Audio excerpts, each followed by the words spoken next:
പ്രവാചകൻ സല്ലല്ലാഹു അലൈഹി വസല്ലമയുടെ പിതാവാണ് എന്ന് കരുതി, മാതാവാണ് എന്ന് കരുതി അവർക്ക് വേറെ പ്രശ്നങ്ങളൊന്നുമില്ല. നമ്മൾ നേരത്തെ പറഞ്ഞു, ഏറ്റവും നല്ല ഉന്നതമായൊരു കുടുംബ പരമ്പര റസൂലുള്ളാഹി സ്വല്ലല്ലാഹു അലൈഹി വസല്ലമയ്ക്ക് ഉണ്ട്. വ്യഭിചാരത്തിൽ നിന്നൊക്കെ മുക്തമായ വളരെ നല്ല കുടുംബ പരമ്പര, പിതൃപരമ്പര റസൂലുള്ളാഹി സ്വല്ലല്ലാഹു അലൈഹി വസല്ലമയ്ക്ക് ഉണ്ട്. പക്ഷേ എന്നാൽ പോലും അവരൊക്കെ തൗഹീദുള്ളവരായിരിക്കണം, ഹിദായത്തിലായിരിക്കണം എന്ന് യാതൊരു നിർബന്ധവുമില്ല.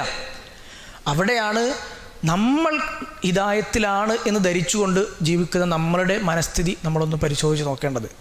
എല്ലാ ദിവസവും ഇഹ്ദിനസ് സിറാത്തൽ മുസ്തഖീം എന്ന ആയത്തിലൂടെ കടന്നു പോകുന്ന അല്ലാഹുവേ, ചൊവ്വായ പാതയിലേക്ക്, നേരായ മാർഗത്തിലേക്ക് എനിക്ക് നീ ഹിദായത്ത് നൽകണമേ, വഴി കാട്ടണമേ എന്ന് പ്രാർത്ഥിക്കുന്ന നമ്മളെ സംബന്ധിച്ചിടത്തോളം ഏറ്റവും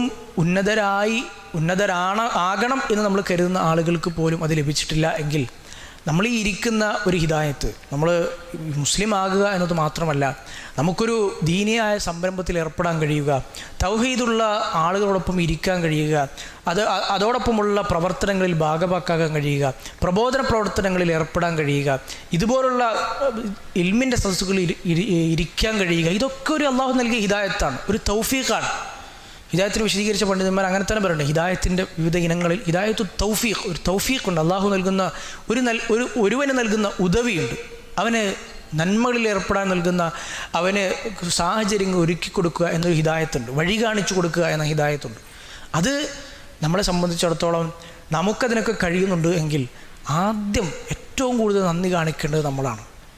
ഹിദായത്തിൻ്റെ ഏതെങ്കിലും ഒരു അംശവുമായി നമുക്ക് ചേർന്ന് നിൽക്കാൻ കഴിയുന്നുണ്ട് എങ്കിൽ, തൗഹീദുമായി നമുക്ക് ബന്ധപ്പെടാൻ തന്നെ കഴിയുന്നുണ്ട് എങ്കിൽ, തൗഹീദുള്ള ഒരു കുടുംബമാണ് നമ്മുടേതെങ്കിൽ, നമ്മൾ അല്ലാഹു സുബ്ഹാനഹു വ തആലയ്ക്ക് മുമ്പിൽ നന്ദി കാണിക്കാൻ എത്ര നന്ദി കാണിച്ചാലും മതിയാവുകയില്ല എന്നൊരു പാഠം കൂടി റസൂലുള്ളാഹി സ്വല്ലല്ലാഹു അലൈഹി വസല്ലമയുടെ മാതാപിതാക്കളുടെ തൗഹീദ് ഇല്ലായ്മയോടെയുള്ള മരണം നമ്മളെ പഠിപ്പിക്കുന്നുണ്ട്.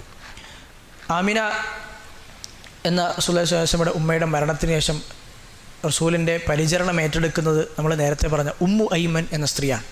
ഉമ്മു ഐമൻ എന്ന സ്ത്രീ അബ്ദുള്ള എന്ന റസൂലുള്ളാഹി സ്വല്ലല്ലാഹു അലൈഹി വസല്ലമയുടെ പിതാവിൽ നിന്ന് ലഭിച്ച ആ അനന്തരാവകാശത്തിൽപ്പെട്ട ഒരേ ഒരു അടിമ സ്ത്രീയാണ് ഉമ്മു ഐമൻ. അവരുടെ പേര് ഉമ്മു ഐമൻ ബറക്ക എന്നാണ്. ബറക്ക അനുഗ്രഹം എന്നുള്ള ബറക്കത്ത്. നമ്മൾ സാധാരണ മലയാളത്തിൽ ബർക്കത്ത് എന്ന് പറയാറുണ്ടെങ്കിലും അറബിയിൽ ഇത് ബറക്കത്ത് ആണ്, റായിന് ഫതഹാണ്, ബറക്കത്ത്.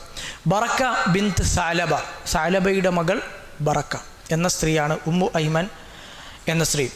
റസൂലുള്ളാഹി സ്വല്ലല്ലാഹു അലൈഹി വസല്ലമയുടെ പരിചരണം ആ ഉമ്മയുടെ മരണത്തോടുകൂടി ആ സ്ത്രീ ഏറ്റെടുക്കുകയാണ്. പിന്നീട് മക്കയിൽ റസൂലിൻ്റെ പിതാമഹനായ അബ്ദുൽ മുത്തലിബിൻ്റെ അടുത്തേക്ക് ഏൽപ്പിക്കുന്നത് വരെ അവരാണ് നോക്കി. എന്ന് മാത്രമല്ല, അതിനുശേഷവും റസൂലുള്ളാഹി സ്വല്ലല്ലാഹു അലൈഹി വസല്ലമയെ പരിചരിക്കുക എന്നത് ഉമ്മു ഐമൻ റളിയല്ലാഹു അൻഹ മുടക്കം വരുത്താതെ സൂക്ഷിച്ചിരുന്ന ഒരു കാര്യമായിരുന്നു. അതുകൊണ്ട് പിൽക്കാല ചരിത്രത്തിൽ ഉമ്മു ഐമൻ റളിയല്ലാഹു അൻഹ കടന്നു വരുന്നുണ്ട്.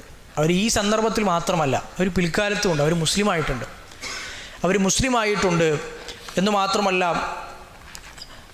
അവർ റസൂലുള്ളാഹി സ്വല്ലല്ലാഹു അലൈഹി വസല്ലം മുതിർന്നതിന് ശേഷം അവരെ മോചിപ്പിക്കുകയുണ്ടായിട്ടുണ്ട്. അവരുടെ ആദ്യ ഭർത്താവ് മരണപ്പെട്ടതിന് ശേഷം റസൂലിൻ്റെ വളർത്തുമകൻ എന്ന പേരിൽ അറിയപ്പെട്ടിരുന്ന സെയ്ദ് ബിനു ഹാരിസ റളിയല്ലാഹു അൻഹയെ കൊണ്ട് വിവാഹം കഴിപ്പിച്ചിട്ടുണ്ട്. അവരുടെ മകനായ ഉസാമത്ത് ബിനു സെയ്ദ് റളിയല്ലാഹു അൻഹു എന്ന കുട്ടിയെ റസൂലുള്ളാഹി സ്വല്ലല്ലാഹു അലൈഹി വസല്ലമക്ക് ഏറ്റവും ഇഷ്ടമായിരുന്നു. ഏറ്റവും ഇഷ്ടപ്പെട്ടൊരു ഫാമിലിയാണ്. റസൂലുള്ളാഹി സ്വല്ലല്ലാഹു അലൈഹി വസല്ലമയുടെ അടുത്തുണ്ടായിരുന്ന റസൂലിന് ഏറ്റവും ഇഷ്ടപ്പെട്ട, റസൂലിൻ്റെ വളർത്തുമകൻ എന്നറിയപ്പെട്ട സെയ്ദ് പിതാവ്, അവരുടെ ഭാര്യയായ റസൂലിൻ്റെ പോറ്റുമ്മയായ ഉമ്മു ഐമൻ, അവരുടെ മകൻ ഉസാമത്ത് ബിനു സെയ്ദ് റളിയല്ലാഹു അൻഹുവിനോടുള്ള ഇഷ്ടമൊക്കെ ഹദീസ് നമുക്ക് ഒരുപാട് കാണാൻ കഴിയും. മോഷണം നടത്തിയ ഉന്നത കുലജാതയായ സ്ത്രീക്ക് വേണ്ടി ശുപാർശ നൽകാൻ ആളുകൾ തീരുമാനിക്കുന്നത് റസൂലിൻ്റെ അടുത്ത് പോയി പറയാൻ. കാരണം ബാക്കിയുള്ളവരൊക്കെ പറഞ്ഞാൽ എന്താ തിരിച്ച് പ്രതികരണം എന്നറിയില്ല. അപ്പോൾ കുറച്ച് മയത്തിൽ റസൂലുള്ളാഹി സ്വല്ലല്ലാഹു അലൈഹി വസല്ലം ഇഷ്ടപ്പെട്ട ആളെന്ന് നിലയ്ക്ക് അയക്കുന്നത് ആരെയാണ്? ഉസാമ റളിയല്ലാഹു അൻഹുവിനെയാണ്. പ്രവാചകൻ സ്വല്ലല്ലാഹു അലൈഹി വസല്ലം മരണശയ്യയിലായി കിടക്കുമ്പോൾ ഉമർ റളിയല്ലാഹു അടക്കമുള്ള വലിയ നേതാക്കന്മാർ ഉൾക്കൊള്ളുന്ന മുസ്ലിം സൈന്യത്തിൻ്റെ സൈന്യാധിപനായി തീരുമാനിക്കുന്നത് 18 വയസ്സുള്ള ഉസാമത്ത് ബിനു സെയ്ദ് റളിയല്ലാഹു അൻഹു. അങ്ങനെ വളരെ ബന്ധമുണ്ട് റസൂലുള്ളാഹി സ്വല്ലല്ലാഹു അലൈഹി വസല്ലം ഈ കുടുംബത്തോട്. ഉമ്മു ഐമൻ റളിയല്ലാഹു അൻഹ പിന്നീട് റസൂലുള്ളാഹി സ്വല്ലല്ലാഹു അലൈഹി വസല്ലമയുടെ ജീവിതകാലത്ത് പ്രവാചകൻ ഇടയ്ക്കിടെ സന്ദർശിക്കാറുണ്ടായിരുന്ന മഹദിയായിരുന്നു.